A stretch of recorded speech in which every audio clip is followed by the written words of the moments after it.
Welcome to STV. నా పేరు శ్రావ్య. Bulletin లో అప్డేట్స్ చూద్దాం. ముఖ్యమంత్రి సహకారంతో వికారాబాద్ జిల్లాకు సాగునీరు అందించేందుకు కృషి చేస్తామని పరిగి పట్టణంలో ఎమ్మెల్యే రామ్మోహన్ రెడ్డితో కలిసి విలేకరుల సమావేశంలో తెలంగాణ స్పీకర్ ప్రసాద్ కుమార్ హామీ ఇచ్చారు. ఈ సందర్భంగా ఆయన మాట్లాడుతూ రైతులు సుభిక్షంగా ఉండాలంటే ప్రాణహిత చేవెళ్ల, పాలమూరు, రంగారెడ్డి ప్రాజెక్టుల ద్వారా జిల్లా రైతులకు సాగునీరు అవసరాన్ని నీరు అందించేందుకు కృషి చేస్తామని చెప్పారు. రోడ్లు అధ్వాన స్థితిలో ఉన్నాయని, హైదరాబాద్ బీజాపూర్ హైవే రోడ్డు కాంగ్రెస్ ప్రభుత్వంలో మంజూరైనా ఇప్పటి వరకు పనులు పూర్తి చేయలేదని ప్రభుత్వం దృష్టికి తీసుకువెళ్లి రోడ్డు పనులు పూర్తి చేస్తామన్నారు. అలాగే పరిగిలో మెడికల్ కళాశాల ఏర్పాటుకు కృషి చేస్తామని కూడా తెలిపారు. ఈ కార్యక్రమంలో ప్రజాప్రతినిధులు, నాయకులు పాల్గొన్నారు. రంగారెడ్డి జిల్లాలో మనకు ముఖ్యమంత్రి, స్పీకర్ కొత్త జిల్లా వికారాబాద్ జిల్లాకు, పాత జిల్లా చూస్తే మహబూబ్నగర్ తోటి రంగారెడ్డి వచ్చింది. అయితే ముఖ్యమంత్రి సహాయంతో ఈ వికారాబాద్ ప్రాంతం కానీ, పాత రంగారెడ్డి జిల్లా ప్రాంతం కానీ స్థానిక శాసనసభ్యులు ఎప్పటికీ చెప్తూనే ఉంటారు.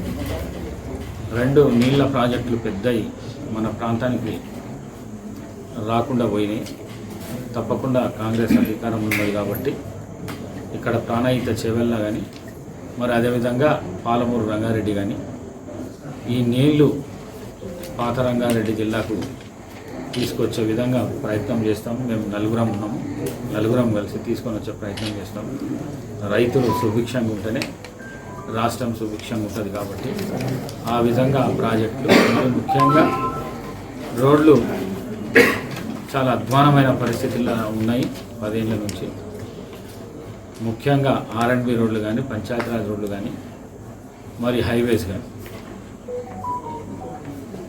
పెద్దలు రామ్మోహన్ రెడ్డి గారు ఎప్పటికీ చెప్తూనే ఉంటారు, హైదరాబాద్ నుంచి బీజాపూర్ రోడ్డు అది కాంగ్రెస్ హయాంలో కూడా శాంక్షన్ అయ్యింది.